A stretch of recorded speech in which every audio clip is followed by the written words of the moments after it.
Halo semuanya, ketemu lagi dengan channel Pengetahuan. Channel yang berbagi pengetahuan dan sudut pandang seputar kehidupan yang akan menemani kita semua dalam beberapa menit ke depan. Di kesempatan kali ini, channel Pengetahuan akan berbagi beberapa sudut pandang yang bisa dijadikan pegangan atau setidaknya menambah pengetahuan kita semua. Emosi terbagi dari beberapa bagian, yaitu marah, senang, takut, bahagia, dan yang lainnya. Di sini kita akan membahas dari sisi marah ya. Nah, menurut para ahli psikologi, dijelaskan bahwa marah termasuk emosi dasar. Marah juga berkaitan erat dengan agresi dan kekerasan.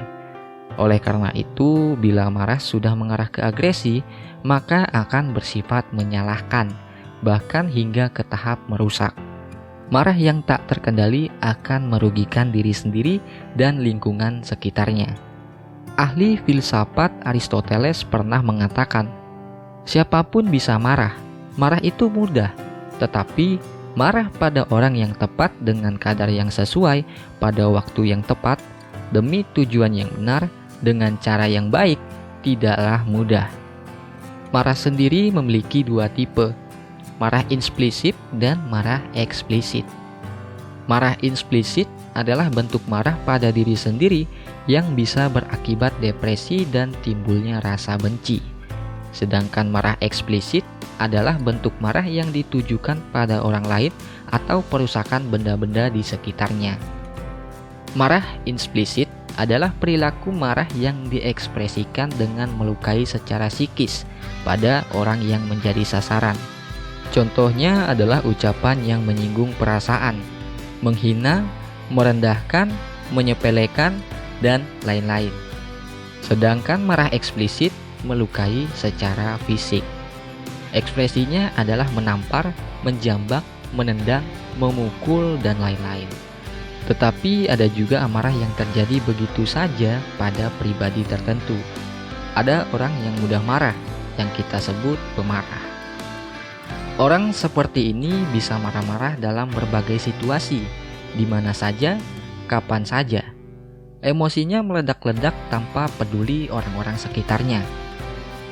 Orang seperti ini biasanya tidak boleh tersinggung sedikit pun. Sekali tersinggung, timbul amarah dengan segala tuduhannya dan dengan suaranya yang kencang. Emosi marah yang tidak terkontrol akan berdampak negatif. Dampaknya pada faktor psikologis, hubungan sosial, dan kesehatan. Dampak kerugiannya yaitu jantung berdebar lebih keras, tekanan darah meningkat, cepat lelah, timbul masalah baru, emosi meninggi, merusak barang, anarki, dan berbuat kriminal. Nah, itu adalah dampak dari marah-marah. Jadi bisa kita simpulkan tidak ada satu hal positif apapun yang bisa kita ambil dari efek marah selain meluapkan kepuasan ego diri sendiri. Begini cara mengendalikan emosi yang berlebih yang channel Pengetahuan rangkum dari berbagai sumber. Yang pertama, berhitung. Cara menahan emosi yang pertama adalah dengan berhitung. Sebelum marah, berhitunglah dari 1 hingga 10. Apabila Anda sangat marah, berhitunglah hingga 100. Pada saat berhitung, denyut nadi Anda akan turun dan kemarahan Anda akan lebih mungkin untuk reda. Nomor 2, tarik nafas yang dalam dan lambat. Ketika Anda marah, nafas Anda akan lebih pendek-pendek dan cepat. Tarik nafaslah yang dalam dan lambat dari hidung dan keluarkan dari mulut untuk beberapa saat. Dengan menarik nafas dalam dan lambat, diharapkan kemarahan Anda dapat mereda. Nomor 3, cari kata atau frasa yang menenangkan. Kata atau frasa dapat menjadi salah satu cara mengendalikan emosi. Carilah kata atau frasa yang membuat Anda menjadi tenang dan fokus kembali. Ulanglah kata-kata tersebut ketika Anda marah. Saya tidak boleh marah. Saya tidak boleh marah, dan ulangi kata tersebut hingga Anda merasa perasaan lebih enak. Nomor 4, jangan bicara. Kadang, tidak bicara dapat menjadi cara mengontrol emosi yang efektif. Bila Anda ingin marah, Tahanlah dan berhenti berbicara. Tutup mulut Anda dan jangan biarkan satu buah kata keluar dari mulut Anda. Waktu Anda diam ini akan membuat Anda berpikir kembali untuk marah dan membantu meredakan amarah. Nomor 5, berhenti sejenak dari aktivitas. Saat Anda marah, cobalah berhenti sejenak dan pikirkan apa yang Anda ingin lakukan dan katakan. Dengan berhenti sejenak dan berpikir, Anda dapat memikirkan kemungkinan tanggapan dari perkataan atau perbuatan yang akan Anda lakukan. Apakah perbuatan dan perkataan itu dapat melukai orang lain atau memperbaiki keadaan? Bila iya, pikirkan untuk membatalkannya dan jangan dilakukan. Dari berbagai sumber yang telah dijabarkan di atas, bahwa inti dari cara mengendalikan emosi agar tidak membawa pada tingkat yang lebih serius, yaitu marah, adalah supaya kita tidak berfokus sementara pada apa yang membuat kita emosi. Menyelidiki bagaimana timbulnya emosi. Untuk memahami struktur dan proses terjadinya emosi, kita membutuhkan sebuah pengalaman atau setidaknya referensi pengalaman orang lain. Hanya dengan memahami bagaimana proses terjadinya, bisa berpeluang untuk melenyapkannya tanpa berupaya mengendalikannya. Berikut pengalaman dari seorang teman yang kebetulan berhubungan dengan munculnya emosi. Sebut saja namanya si A. Si A, pada saat liburan, ia menghabiskan waktunya untuk berlibur atau traveling. Ia menceritakan liburan terbarunya yaitu pulang kampung.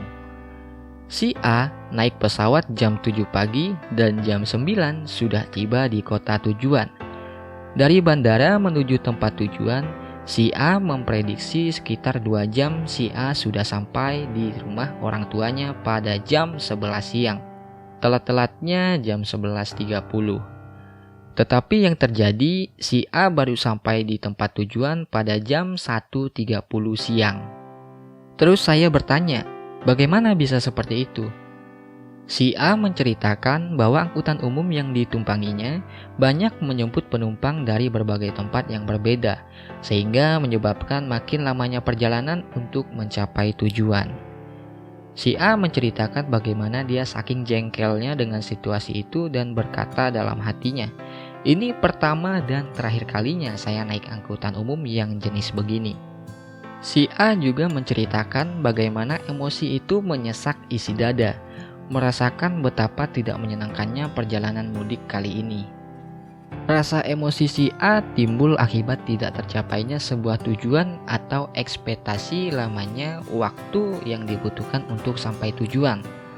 Hal tersebut berarti kondisi penting untuk membangkitkan kemarahan adalah pemblokiran pencapaian tujuan, terutama bila ada kendala terus-menerus dari pencapaian tujuan dengan akumulasi bertahap dari ketegangan.